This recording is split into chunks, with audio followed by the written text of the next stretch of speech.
네, 안녕하세요. 로라입니다. 아, 보너스 영상을 보내드리려고 하는데요. 이 내용은 번역가들에게 이미 너무너무 많이 알려져서 당연한 이야기라서 굳이 언급하지도 않는 그런 내용인데 막상 번역 지망생 분들 그리고 번역에 이제 관심이 막 생기기 시작한 분들에게는 너무너무 필요한 정보이기도 해요.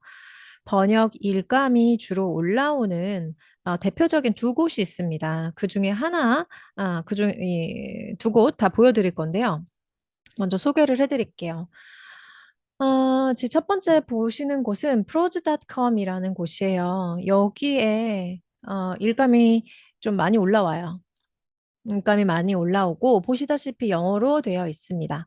근데 제가 알기로는 영어를 전혀 못하는데 통역가나 번역가가 필요한 고객들은 한국어로 검색을 해서 통역가나 번역가를 찾을 수 있는 것으로 알고 있어요. 여기 언어 설정이 한국어로 되는지는 모르겠지만 아무튼 저는 한영 번역을 하고 있기 때문에 영어가 크게 이제 불편함이 없겠죠. 우리 번역가님들. 그래서 영어로 이렇게 보시면 되는데 아무튼 제일 번역 일감을 받을 수 있는 대표적인 두 곳은 그 중에 하나는 prose.com 그리고 두 번째는 translators translatorscafes.com인데요. translators 카페 여기 두 곳 이제 소개해 드릴 거예요. 먼저 prose.com에서 무료로 회원 가입을 하실 수가 있어요. 우리가 여기 회원 가입하는 이유는 뭘까요? 아주 단순합니다. 우리가 여기 왜 왔죠? 번역 일감, 번역 일감 어떤 게 있는지, 그리고 혹시 내가 받을 수 있는 번역 일감은 없을까? 그것 때문에 온 거잖아요. 번역 일감 받으려고 온 겁니다. 그죠? 근데 고객 입장에서 내가 이 프로즈닷컴에 나라는 사람이 어떤 사람인지 프로필이 전혀 작성되어 있지 않다면 신뢰를 가질 수가 없겠죠. 그죠? 그래서 프로필을 작성을 하는 건데요. 프로필, 프로즈닷컴에 프로필을 작성하세요. 그 다음에 translators.cafes.com 여기에도 프로필을 작성하세요. 그 이야기를 하는데 프로필이라는 게 약간 그 간략하게 작성한 이력서쯤이 됩니다. 한번 볼게요, 제 거. 저는 두 사이트 다 무료로 회원 가입을 하실 수가 있어요. 무료로 회원 가입을 하시고 이제 프로필 작성을 해 나가야 됩니다. 저는 예전에 이 프로즈닷컴에서 유료 상품도 있거든요. 유료 상품을 한번 1년 정도 이용을 해봤어요. 유료 상품 한 1년에 한 15만 원 선 내외였던 것 같은데 지금은 모르겠고 한 15만 원 선 정도를 내면 이런저런 혜택이 있는데 그중에 하나 제가 이건 쓸만하다, 쓸모 있다 여겼던 게 뭐냐면 제가 프로필을 이렇게 작성을 하고 음, 이 유료 회원들만 신청을 할 수 있는 이 프로즈닷컴에 당신이 이렇게 작성한 프로필이 바람직한지 혹시 더 향상해야 될 부분이 있는지 아니면 이 부분은 잘못하셨네. 이 내용은 고치세요. 이렇게 조언을 받을 수 있는 그런 시간이 있어요. 제가 그 시간에 참석을 해서 제 이 프로즈닷컴에 있는 제 프로파일을 이 프로즈닷컴에서 이 프로필 관리라고 해야 되나? 이 사이트 관리하시는 분한테 검수를 받았거든요. 그래서 그분 검수를 받고 다시 수정도 하고 그분 당연히 이제 영어 원어민이셨고요. 했는데 그분의 검수를 통과한 프로필이에요, 제게. 제 프로필이 완벽합니다. 이렇게 작성하셔야만 합니다. 그 내용은 아니고요. 일단 영어 원어민이 그리고 이 프로즈닷컴 웹사이트를 운영하는 그 관계자가 한번 검수를 해주고 이러저러하게 바람직하게 작성돼 있다라고 확인이 된 그런 애다. 그런 내용이다. 그런 구성이다라는 거. 이제 프로스닷컴 이 사이트 들어오셔서 회원 가입을 하시면 이것저것 입력하라는 게 굉장히 많아요. 굉장히 많은데 일단 가장 먼저 사진을 여기다가 넣으시면 되는데요. 프로필에 아마 사진 넣는 란이 있을 거예요. 기침이 계속 나. 사진은 그 프로스닷컴 그 관계자분 말에 의하면 좀, 이 사진을 봤을 때 기분이 좋아지는 그런 사진을 택하라고 하더라고요. 웃고 있거나, 좀 분위기가 밝거나, 그리고, 가능한 한 정면을 바라보고 있거나, 살짝 측면을 보고 있는 사진이 좋고, 좀 인상이 좋아 보이게. 예, 지금 생판 모르는 사람한테 일감을 줘야 되는데, 신뢰할 수 있어야 될 거 아니에요. 그죠? 네, 신뢰감이 드는, 좀 이 사람 호감 간다. 그런 느낌이 드는 이미지를 써라. 그게 바람직하다라고 하더라고요. 왜냐면 나중에 내가 고객의 입장에서 사람들을 이렇게 검색을 하면요. 이렇게 되게 조건이 비슷비슷한 경우가 되게 많아요. 그러면 이 사람을 선택할까, 이 사람을 선택할까의 그 기로에 놓이게 될 때가 있거든요. 이왕이면 얼굴 사진이 있는 사람, 이왕이면 좀 이미지가 밝은 사람, 좀 왠지 이런 작업을 의뢰하고 문의할 때 좀 나한테 친절하게 잘 설명해 줄 것 같은 사람한테 아무래도 문의를 하게 되겠죠. 그런 면에서 그렇게 하라는 것 같아요. 그리고 여기는 전 이제 이름을 썼고요. 이름을 쓰시면 되고, 그리고 여기는 약간 뭐라고 해야 될까요? 그 인스타그램 같은 데 가면 자신의 그 이름 바로 아래 약간 뭐라고 해야 될까? 별명도 아니고 딱 나라는 사람을 대표할 수 있는 짧은 한 줄, 약간 광고 카피처럼 짧은 한 줄을 넣는 곳이라고 생각하시면 되는데, 대부분의 번역가들이 여기에 자신이 가장 어필해야만 하는, 어필할 수 있는 그 내용을 써요. 몇 년 차, 몇 년 차인지 이런 거 쓰거나 아니면 자신이 주로 다루는 전문 분야를 이렇게 씁니다.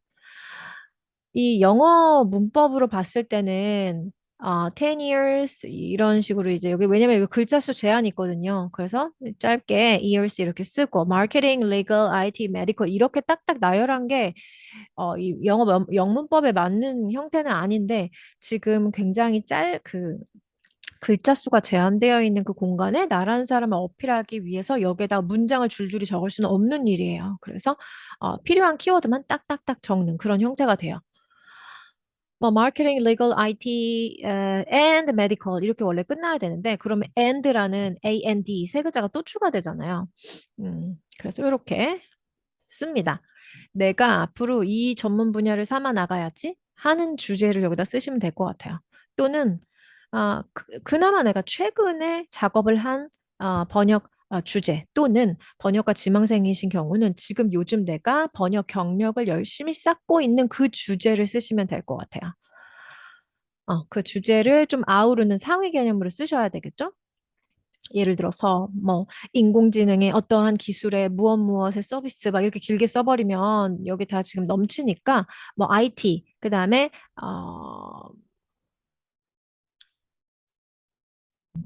IT 그리고 또 뭐라고 써야 될까? 갑자기 생각이 안 나네. 요즘 이렇게 갑자기 생각이 안 나는 증상이 좀 심해지는 것 같아요. 신경 쓰는 게 많아서 그런지. 어, artificial intelligence 이런 식으로 쓰면 되겠죠. 인공지능에 대해서 내가 요즘 번역 봉사를 하고 있어.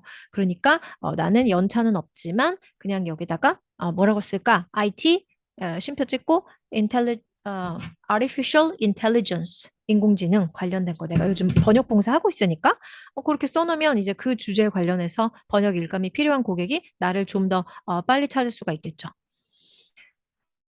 그리고 만약에 주소, 현재 자신이 거주하고 있는 위치를 자세하게 설정할 수 있다 하더라도 그렇게 너무 자세하게 설정하지 마시길 추천을 해드려요. 요즘 너무 개인정보 관련해서 좀 위험한 사안들이 많으니까 저도 그냥 서울에 거주하고 있다. 요 정도만 씁니다.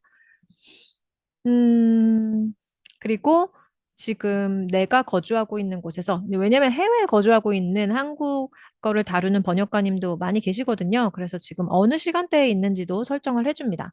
한국에 계신 분들은 KST 선택하시면 되고요. 그리고 당신의 모국어가 뭐냐, 이것도 정확하게 작성을 해주셔야 돼요. 한국어입니다. 한국 사람입니다. 만약에 바이링구얼이다. 내 모국어가 두 개야. 영어도 있고 한국어도 있다. 둘 다 쓰시면 돼요. 그리고 여기 아래에 새로 생겨난 기능인데 동영상을 자기소개 동영상을 삽입할 수 있게 만들어 놨어요. 그러니까 시간 내셔서 좀 채광 밝은데 고화질로 시간 내셔서 좀 밝은 이미지, 좀 자신만만한 그런 분위기를 풍기면서 자기소개를 작성해 보시면 좋을 것 같아요. 제가 잠깐 볼까요? 혹시 도움이 되려나? 뭐 어쩌고 저쩌고 이제 전 이제 영어로 자기소개를 해놨거든요. 뭐 외워서 하셔도 되고 앞에 스크립트를 붙여놓고 읽으셔도 되고요. 자연스럽게.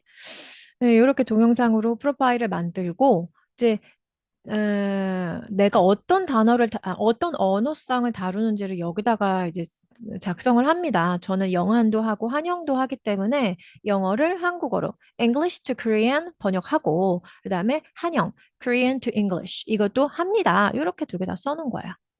음.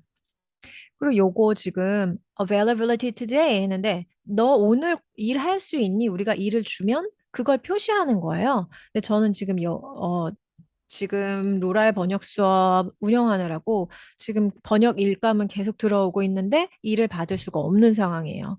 그래서 거의 다 응답을 하지 않고 있고 여기에 만약에 availability를 체크할 수가 있거든요. 이렇게 제가 8월은 체크를 해놨네요.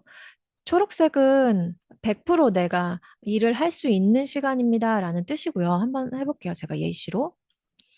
요거를 선택을 꼭 하셔야 돼요. 왜냐면 여기에 저처럼 이렇게 아무것도 체크가 되어 있지 않으면 고객이 만약에 영한 번역가를 찾고 있고, 뭐, 마케팅 번역을 잘하는 사람을 찾고 있다. 그러면, 제가 만약에 여기에 저는 언제 월요일부터 금요일까지 일할 수 있어요. 라고 선택을 해놨다면, 후보군에 제가 뜨거든요. 번역가를 검색할 때. 근데 요거 체크를 안 하면 아래 굉장히 밑에 떠요. 노출이 잘 안 된다는 뜻이죠. 검색했을 때. 근데 만약에 내가 지금 이번 달 스케줄이 꽉 찼어요. 지금 오늘이 21일이니까 이미 지난 거는 선택할 수 없게 되어 있고, 21일부터 선택을 하는데, 만약에 내가 오늘 21일부터 이달 말까지 다른 일정으로 꽉 찼는데, 이렇게 100%라고 체크를 해놓으면 고객한테 문의가 계속 와요. 그래서 실제로 일하실 수 있는 분만 체크하시는 거 추천을 해드려요. 저는 이제 이렇게 쭉 체크를 하고 토요일에는 보통 일을 안 하거나 한 50%만 체크를 해놓습니다. 너네가 나한테 일을 주면 내가 업무 관련해서 뭐 잠깐 내용은 확인할 수 있는데 막 본격적으로 일을 할 수 있고 그런 건 아니야. 이렇게 표시를 하고 일요일에는 나 일 안 해. 그럼 빨간색으로 이렇게 체크를 합니다. 체크를 하면 되고, 여기 볼게요. capacity 해가지고 하루에 capacity in words per day. 하루에 네가 단어를 평균적으로 몇 단어 처리할 수 있니? 라고 물어보는 거거든요. 그러니까 영한 번역을 기준으로 했을 때 한 3,500단어 정도 하면 뭐 저녁도 제때 먹고 산책도 하고 뭐 필요한 집안일도 할 수 있을 것 같아. 이렇게 계속 일을 하다 보면 적절한 그 단어 선이 어느 정도 단어를 처리하면 되는지 이 단어 분량이 감이 오게 되거든요. 당연히 하루에 10,000단어도 처리할 수가 있어요. 근데 이렇게 되면 내 모든 일상이 이제 다 뒤로 밀리고 하루에 10,000단어씩 처리하는 작업을 막 30일 내내 했다가 몸이 너무 상하니까 그렇지 않은 선으로 이제 여기다 이렇게 써놓는 거고 내가 이렇게 써놓는 거 그냥 고객이 참고만 할 뿐이지 이게 어떤 규칙이나 법칙이 돼서 그럼 난 앞으로 3,500단어 이상은 못 받는 거 아니야는 아니에요. 그냥 고객한테 참고해라고 쓰는 거라고 생각하면 되겠어요. 여기 보면 show this capacity to somebody 해가지고 지금 내가 하루에 3,500단어 처리할 수 있는 이거를 누구한테 보여줄 거니? anyone 하면 모든 사람에게. 로그인을 안 하고 프로즈닷컴 검색해서 들어오는 모든 사람이 볼 수 있거나 아니면 아웃소서는 뭔가 음, 번역가를 직접 구인하고 있는 그 관계자들한테만 보여주거나 아니면 나만 보거나 근데 애니원이라고 하는 게 가장 좋은 것 같아요. 왜냐면 번역가 그 직접적으로 그러니까 누구나 번역이 필요해서 검색을 했을 때 나를 보여줄 수 있으면 좀 좋거든요. 음. 그리고 이 왼쪽에 내가 일반적으로 몇 시부터 몇 시까지 일을 합니다라고 이제 선택을 할 수가 있어요. Standard working hours 해가지고 오전 9시부터 7시까지다 이렇게 했는데 예전에는 뭐 좀 더 일찍 이르게 해놨거든요. 오전 5시까지만 일합니다 이랬더니 좀 급한 우리나라랑 미국이랑 시차가 있잖아요. 그래서 우리나라 한 8시 9시 쯤 되면 걔네가 업무가 시작되거든요. 그럼 뭔가 이제 급해서 필요한데 제가 검색이 안 되거나 아니면 '얘 업무 시간 지났네.' 그럼 이제 연락을 나한테 안 하거나 그런 경우도 있어서 쪼금 늦게까지 이렇게 설정을 해 놓습니다. 이것도 그냥 참고 사항이다 생각하시면 될 것 같아요. 여기 왼쪽 굉장히 중요해요. '뭐 이렇게 자잘한 게 많아.' 이렇게 생각하지 마시고 시간 내서 꼼꼼히